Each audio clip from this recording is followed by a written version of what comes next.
In-extend namin yung bahay namin 3 times. Ganun na siya kalaki ngayon. Ngayon patapos na siya. Ito yung mga tips na pwede kong ma-share sa inyo para makamit nyo rin yung dream house nyo.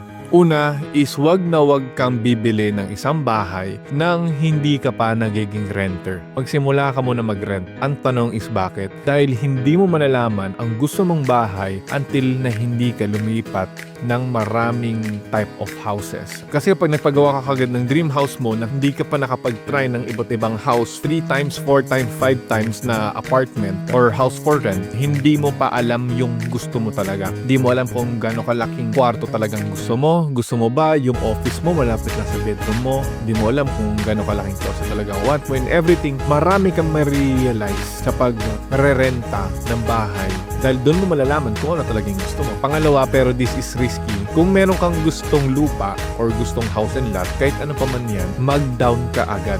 Kahit masasabi mo na hindi mo pa kaya mag-monthly, mag-down ka agad. Ito yung para lang sa akin. Ang psychological effect na nangyari sa akin, yung nag-down ako doon sa lupa na yun, na kahit hindi ko pa afford yung monthly nun, doon ako nakakuha ng why ko. Kumbaga parang isipin mong nag-gym ka for the competition. So ang ginawa nga namin is nag-down kami doon sa lupa na yun. Doon kami kumuha ng sipag, lakas at tiyaga na maghanap ng mga other ways to earn. After few months, nabayaran namin ng full payment yung bahay at yung lupa.